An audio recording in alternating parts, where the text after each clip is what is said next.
पप्पांचा पुतळा पाहिला. ह्या पुतळ्याला पाहून आपण काय करायला पाहिजे?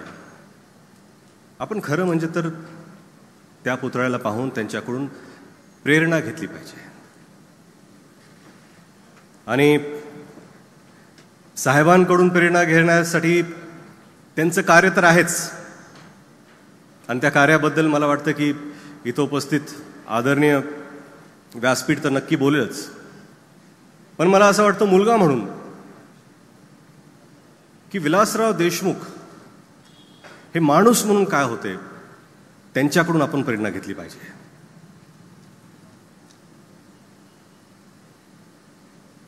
आपल्या आयुष्यात आपण वेगवेगळ्या भूमिका साकारतो, निभावतो.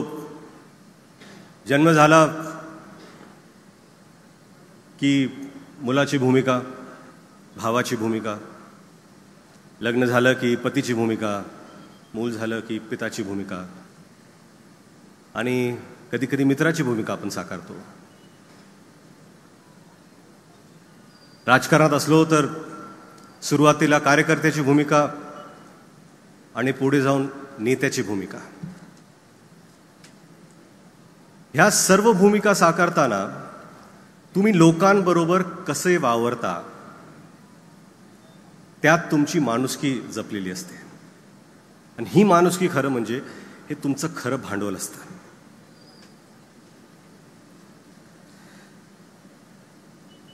मला असं वाटतं की मुलगा म्हणून आमचे आजोबा आणि साहेबांचं नातं हे खरंच अतिशय प्रेमळ आणि आदरयुक्त होतं. आपला मुलगा मंत्री झाला म्हणून बाबांना प्रेमाने आम्ही बाबा म्हणायचो, पप्पा त्यांना दादा म्हणायचे. कौतुक होतं, आदर होता की जनकल्याणाच्या कामामध्ये ते सहभागी आहेत, लोकांचं कल्याण करतायत, काम करतायत. एक पिता म्हणून तो अभिमान असतोच. कौतुक बरंच केलं त्यांनी. पण वेळ आली, कुठलीही गोष्ट त्यांना जर खटली असेल तर त्यांनी आवर्जून सांगितलं. लातूरमध्ये आडतीवर आमचं एक घर होतं. बावळगावला आम्ही राहायचो, पण आजोबा बाबा जेव्हा लातूरला असायचे तेव्हा आडतीवर असायचे. आणि जेव्हा कुठल्या दौऱ्यावर साहेब लातूरला आले की आवर्जून बाबांची भेट घ्यायला ते आडतीवर जायचे. आणि असेच एक भेट घेताना बाबांना ते भेटले, चहा पाणी झाला, तब्येत कशी आहे अशी विचारलं. आणि ट्रेनची वेळ झाली होती, कुर्डुवाडीला जायचं होतं, तर साहेब म्हणाले येतो मी. तर बाबा म्हणाले थोडं बसा, तुम्हाला काहीतरी सांगायचं मला. तिथं पेपरचा एक ढीग होता. त्या वृत्तपत्रातून एक त्यांनी पेपर काढला आणि ती बातमी त्यांनी साहेबांना दिली. ते म्हणले ही बातमी छापून आली आहे तुमच्याबद्दल, वाचा. तर साहेबांनी ती बातमी वाचली. आणि तुमच्या भाषणात तुम्ही छान बोलला, पण हे जे एक वाक्य आहे ती थोडी टीका बॉर्डर लाईन व्यक्तिगत होती. राजकारणात तुम्ही टीका करा, पण व्यक्तिगत टीका ही करू नका. विरोध करा, पण कुठल्याही व्यक्तीला तुम्ही पर्सनली जाऊन कधी अटॅक करू नका, व्यक्तिगत टीका करू नका. आणि मला वाटतं आजवर साहेबांची जितकीही भाषणं गाजली, आजही व्हायरल होत आहेत भाषणं, कुठल्याही भाषणात साहेबांनी कधीच ती टीका केली नाही. मला वाटतं, आणि ही गोष्ट आम्हाला स्वतः साहेबांनी सांगितली. त्यांनाही कुठेतरी वाटलं होतं की बाबा आपल्या वडिलांनी जी आपल्याला शिकवण दिली आहे तीच शिकवण आपण आपल्या मुलांना द्यावी. आणि यालाच संस्कार म्हणतात की ज्या ज्या चुका असतील त्या त्या पुढच्या जनरेशननी करू नये. आणि मला वाटतं की याचाच वारसा भैयांनी, धीरजनी पुढे पुढे चालवण्याचा आम्ही प्रामाणिकपणे प्रयत्न करतोय की कधीही बोलताना कुठल्याही व्यक्तीची वैयक्तिकरित्या टीका करू नये. आजकाल राजकारणामध्ये कुठल्या कुठल्या पातळीला भाषणं जातात हे पाहून खरंच दुःख होतं की जो महाराष्ट्र एका काळी अशा दिग्गज नेत्यांनी गाजवलाय, त्यांच्या भाषणांनी गाजवलाय, तो काळ आता आपल्याला फारसा दिसत नाही आहे. तो काळ आपल्याला परत आणण्याची गरज आहे.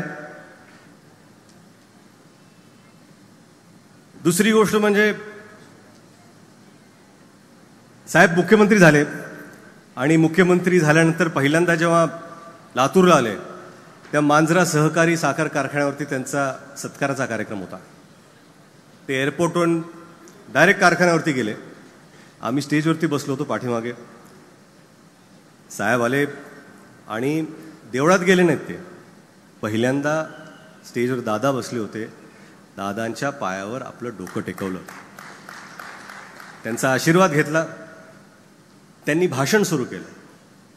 भाषण सुरू केल्यानंतर ते थोडेफार घहिवरले. त्यांच्या डोळ्यात अश्रू आलं. भाषण थांबलं. एवढी लोक ऐकत होती, सगळ्यांच्या डोळ्यात अश्रू होते. काय आता पुढे करायचंय कोणालाच माहिती नव्हतं, कारण की साहेब बोलत नव्हते. त्यावेळेस काका मला आठवतंय, काका उठले, काकांनी टाळ्या वाजवल्या आणि साहेबांनी म्हणले, come on, you can do it. एका भावानी दुसऱ्या भावावर कसं वागलं पाहिजे हे आपल्याला याचं उदाहरण इथंच आहे. ही जी दुसरी भूमिका असते की भाऊ म्हणून, की साहेबांनी आणि दिलीपराव साहेबांनी भाऊ म्हणून एकमेकांना कसं जपलं. भावाभावामध्ये आपण नेहमी, बरेच लोक असे विचार करतात की आपल्या भावापासून आपल्याला काय मिळेल, पण ह्या दोघांनी असा कधीच विचार केला नाही. आपल्या भावाला आपण काय देऊ शकतो, आपल्या भावाला आपण साथ कशी देऊ शकतो, हीच भावना दिलीपराव देशमुख साहेब आणि विलासराव देशमुख साहेब यांनी कायम ठेवली. आज साहेबांना जाऊन जवळपास 12 वर्ष झाली.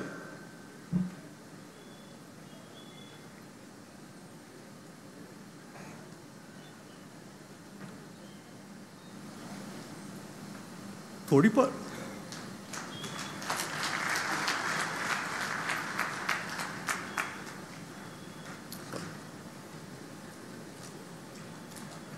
उणीव नेहमीच भासते.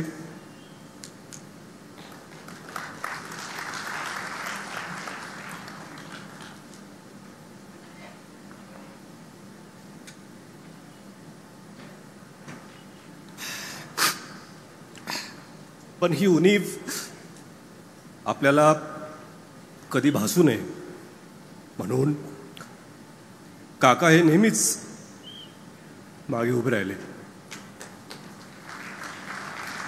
की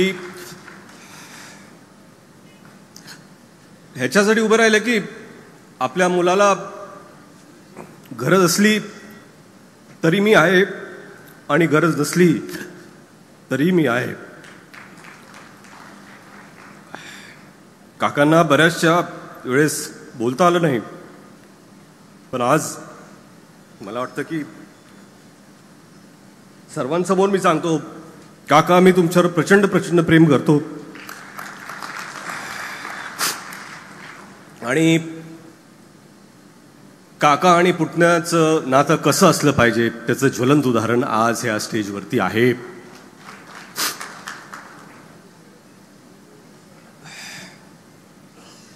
आणि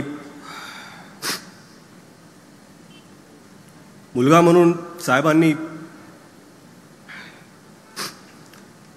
कधीच आम्हाला रोखलं नाही. म्हणजे वडील म्हणून असतं ना की तू हे कर, तू ते कर, असं झालं पाहिजे, असं केलं पाहिजे. आई वडिलांनी आम्हाला मोकळी सूट दिली होती. एकच गोष्ट सांगितली, तुम्ही अभ्यास करा, तुमचं शिक्षण पूर्ण करा. भैया केमिकल इंजिनियर झाले, धीरज MBA ते झाले, मी आर्किटेक्ट झालो. परंतु मला वाटतं की त्यांच्याकडून ही गोष्ट शिकण्यासारखी होती की मुलांवर कधी कुठल्याही गोष्टीचा दबाव आणण्याची गरज नाही. त्यांची स्वप्ने त्यांना जगू द्यावी, त्यांना आयुष्यात जे करायचं आहे ते करू द्यावं. आपण खंबीरपणे फक्त त्यांना जिथे उडायचे त्यांच्या उडाणासाठी, भरारीसाठी आपण फक्त हवा द्यावी, तेवढंच काम त्यांनी केलं.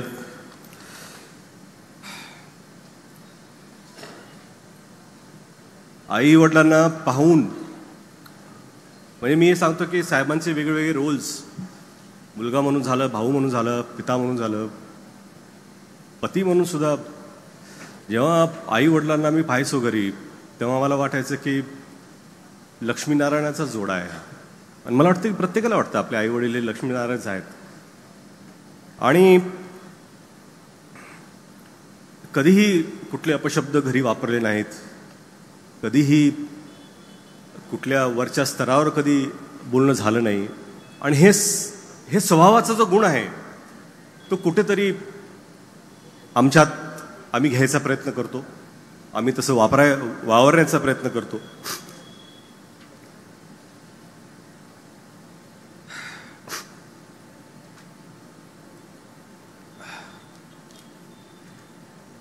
बोलण्यासारखं बरंच आहे. राजकीय त्यांच्या कारकिर्दीत काय काय झालंय इथे इथले मान्यवर बरंच बोलतील. पण तुम्हाला एवढं सांगायचं आहे की साहेबांचा पुतळा इथे आहे, त्यांच्याकडून आपण खरंच प्रेरणा घेतली पाहिजे. कार्य म्हणून तर घ्याच, परंतु विलासराव देशमुख एक व्यक्ती म्हणून तुम्ही प्रेरणा घ्यावी, एवढीच अपेक्षा करतो. परत एकदा विलास सहकारी साखर कारखान्याचे खूप खूप आभार की त्यांनी एवढा चांगला कार्यक्रम आज इथे साजरा केला, आवर्जून सर्वांना बोलवलं. अमित भैया, तुमच्याकडून लातूरच्या तर खूप अपेक्षा आहेतच, पण मला वाटतंय की तुमच्याकडून महाराष्ट्राच्याही खूप अपेक्षा आहेत.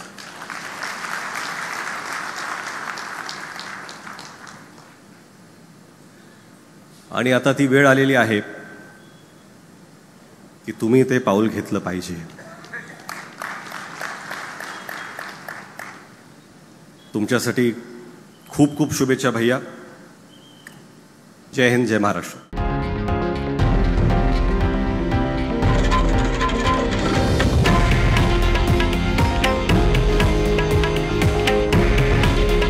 हे आहे देशातील नंबर 1 न्यूज नेटवर्क आणि आपण पाहत आहात TV9 मराठी.